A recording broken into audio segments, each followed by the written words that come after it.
O Senhor esteja convosco. Proclamação do Evangelho de Jesus Cristo, segundo Lucas.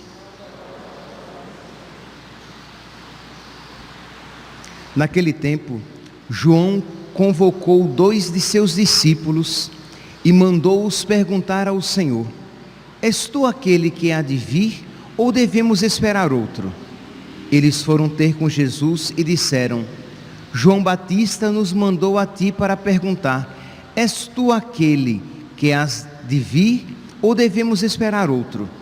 Nessa mesma hora, Jesus curou de doenças, enfermidades e espíritos malignos a muitas pessoas e fez muitos cegos recuperarem a vista. Então Jesus lhes respondeu: Ide contar a João o que vistes e ouvistes. Os cegos recuperam a vista, os paralíticos andam, os leprosos são purificados, os surdos ouvem, os mortos ressuscitam, e a boa nova é anunciada aos pobres. E feliz é aquele que não se escandaliza por causa de mim. Palavra da salvação.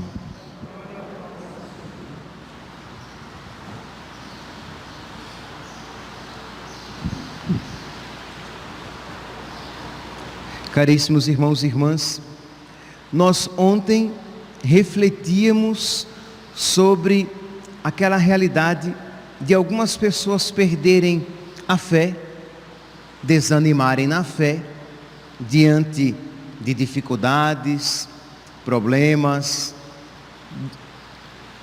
incompreensões, perseguições, calúnias, escândalos. Pois bem, nós vamos então dar mais um passo nesta realidade.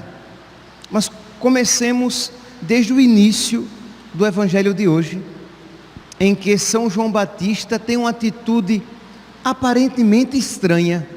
Isto é, ele manda alguns discípulos seus perguntar a Jesus se ele é o Messias ou se eles devem esperar um outro. Ora, João Batista já havia se encontrado com Nosso Senhor, e João Batista já havia dito: Eis o Cordeiro de Deus que tira o pecado do mundo. Mas por que essa atitude de João Batista? Será que agora ele está duvidando que se Jesus é ou não o Messias? Ora, nós temos que ver que o apostolado, o ministério de João Batista estava crescendo muito. Diz, se vocês pegarem no início, no Evangelho de Marcos, vocês vão ver lá no versículo 4, Marcos capítulo 1, versículo 4, que diz que João Batista estava no deserto, pregava um batismo de conversão para a remissão dos pecados, e saíam para ir ter com ele toda a Judeia, toda Jerusalém, e eram batizados por ele no Rio Jordão. Então, um ministério que estava sendo muito fecundo, muitas pessoas indo a ele. Se vocês pegarem no Evangelho de São Mateus, no capítulo 2, no capítulo 3, no versículo 1, diz que João Batista pregava no deserto, fazia penitência, dizendo: fazei penitência, o reino dos céus está próximo. E diz que muita gente ia à sua procura, inclusive alguns fariseus, que iam lá se deixar batizar por ele. Então, o seu ministério era grande, era fecundo, só que São João Batista, meus santos, era santo, né? João Batista era santo, e ele sabia que ele não era o Messias, e ele sabia que ele deveria remeter a Cristo todos eles que estavam vindo, todos esses que estavam vindo a ele. E aqui nós vemos essa atitude de humildade e de desapego de João Batista, mandando os seus discípulos a Jesus, não por causa de si, mas por causa deles. Isto é, para que eles mesmos vissem que Jesus era o Messias esperado, o Cordeiro de Deus que tira o pecado do mundo. Por isso que ele manda discípulos seus que depois ele perde, e vai perdendo cada vez mais, a ponto de o próprio João Batista dizer: importa que ele cresça e eu diminua. Percebe aqui, meus irmãos, pode parecer algo simples, mas é um sinal de virtude, um sinal de presença de Deus, porque normalmente nós não gostamos de perder. Ora, quantas vezes isso acontece, sei lá, deixa eu dar um exemplo bem real, de um padre que pode, de uma igreja, de uma paróquia, que fica enciumado porque os fiéis de uma paróquia estão indo para outra, ou vice-versa. É sinal de que não tem virtude, porque cada um querendo pegar para si. Lembra lá de São Paulo e Apolo, que uns diziam: eu sou de Paulo, eu sou de Apolo, e São Paulo vem e diz: o que importa é ser de Cristo, independentemente de quem seja. Então existe essa tendência de apego, de rivalidade, de perder, de não querer de alguma maneira ser humilhado. E João Batista aqui diz o quê? Vão lá e perguntem se ele é um Messias, ou se devemos esperar outro, para que os seus discípulos se encontrem com Jesus. Então aqui, meus irmãos, esta primeira parte que deve servir de reflexão para nós, porque celebrar o Natal é sim celebrar a humildade, um Deus humilde, manso e humilde de coração, que veio pobre, pequenino.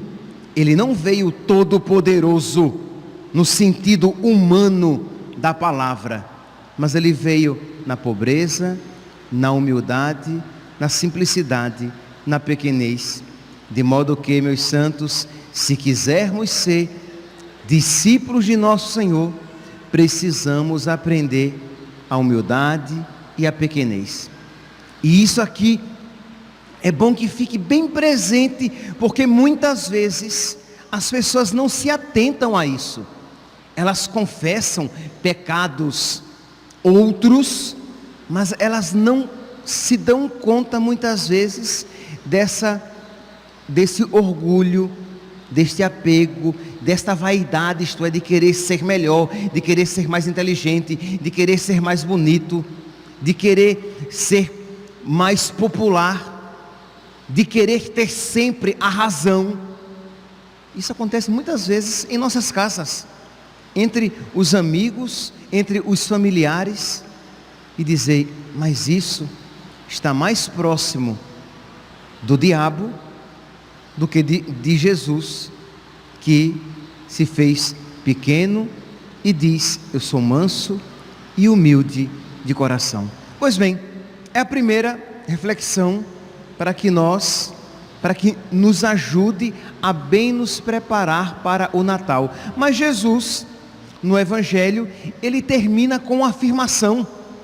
Ele diz, depois que ele diz: olha, os paralíticos andam, os cegos recuperam a vista, os leprosos são purificados, os surdos ouvem, os mortos ressuscitam, a boa nova é anunciada aos pobres, mas feliz é aquele que não se escandaliza por causa de mim. Por que que Jesus diz isso? Isto é, os discípulos de João Batista vieram a Jesus, Jesus mostra de alguma maneira que ele é o Messias esperado, mas ele como que diz: mas vocês não se iludam, felizes aqueles que não se escandalizam por causa de mim. Por quê?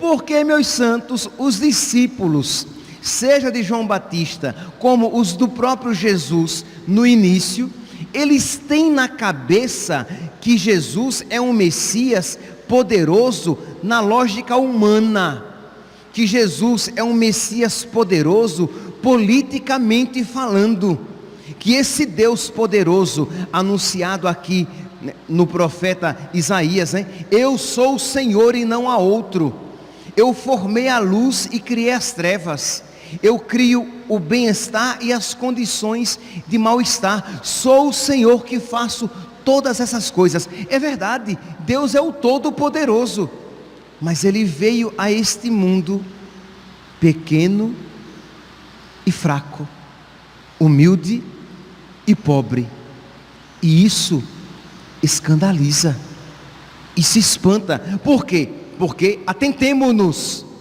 quando você se aproxima do presépio e vê aquele menininho pobre, pequeno, frágil, deitado numa manjedoura, saiba, você será discípulo dele.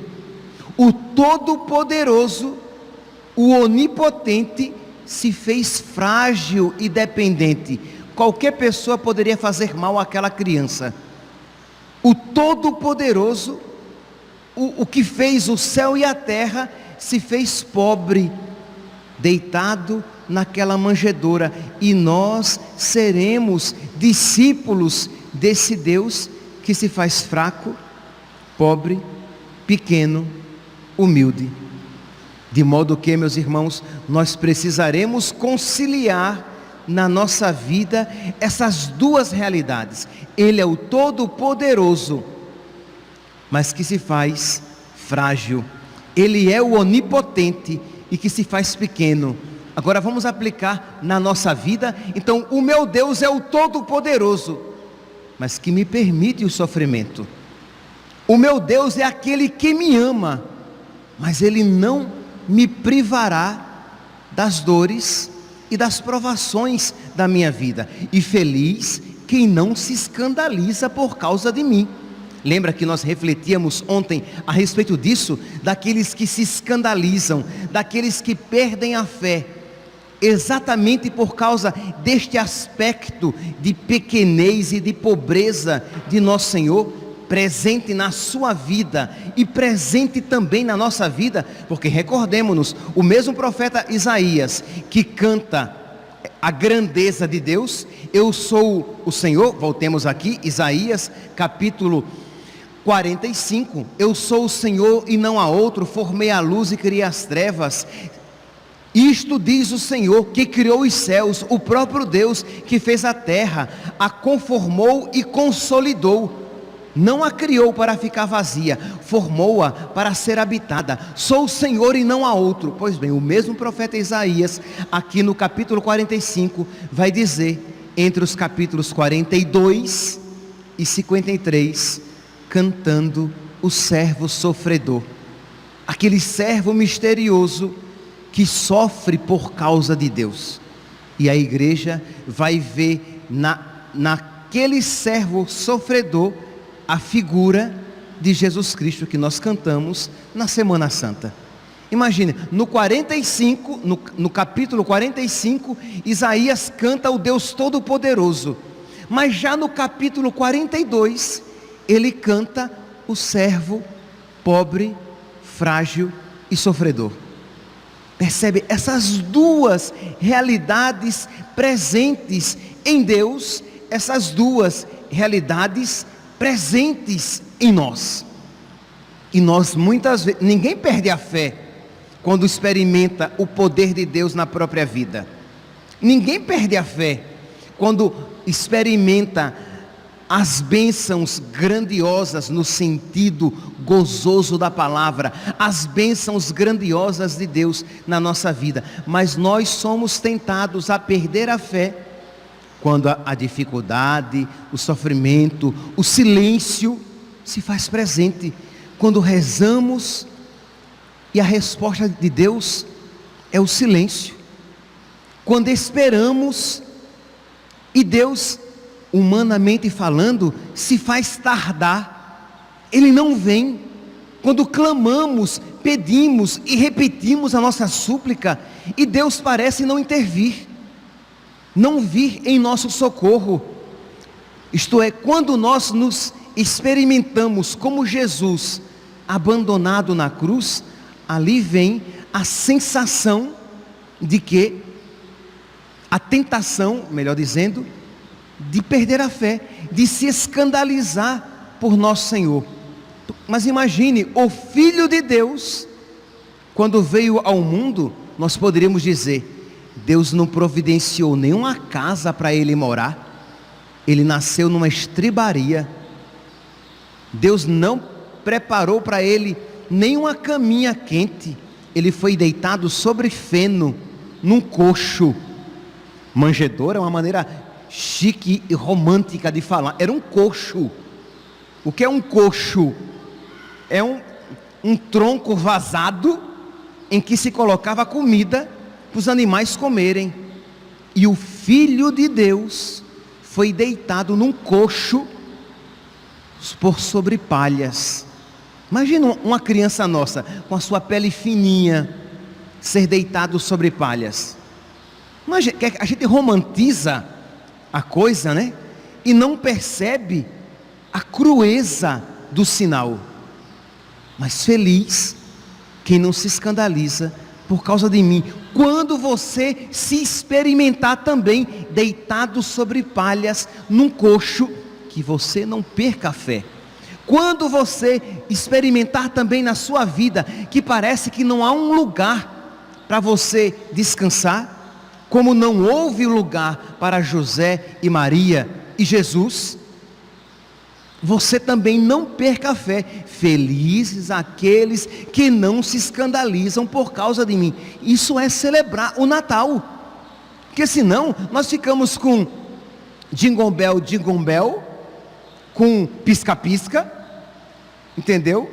E esquecemos o que significa celebrar o Natal. É celebrar a visita do nosso Deus, sim, mas é celebrar a visita do nosso Deus em circunstâncias não muito, humanamente falando, alviçareiras, não muito animadoras. Isto é, ele vem para nascer numa estribaria e ser deitado sobre palhas em um coxo, em uma manjedoura. É por isso, meus santos, que lá o livro do Eclesiástico, ele vai dizer o capítulo 2 do livro do Eclesiástico, tão caro a nós gostamos muito, muitos eu sei que conhecem e sabem quase que de cor, mas nós precisamos aplicar na nossa vida. Meu filho, se entrares para o serviço de Deus, e quem é o nosso Deus? É o Deus Todo-Poderoso, que se faz pequeno, frágil e pobre. Meu filho, se entrares para o serviço do Senhor, permanece firme na justiça e no temor, e prepara a tua alma para a provação, porque o nosso Deus foi provado, e nós somos discípulos dele, e nós comungamos o seu corpo e o seu sangue, porque queremos ter comunhão com ele. Ora, comunhão de vida, não apenas comunhão dos bens espirituais, mas comungar também da sua cruz. Sofre, versículo 3, Eclesiástico, capítulo 2, versículo 3, sofre as demoras de Deus. Esse aspecto de que nós gostaríamos que Deus fosse todo-poderoso, glorioso na nossa vida sempre, e Ele às vezes é silêncio e aparente inatividade, não faz nada, aparentemente, e a palavra diz, sofre as demoras de Deus. Poderíamos pegar também aqui um outro clássico, que é um sinal, uma figura de nosso Senhor, além do servo sofredor, Jó, capítulo 6, versículo 12, que como que grita a Deus, será que eu tenho a fortaleza das pedras?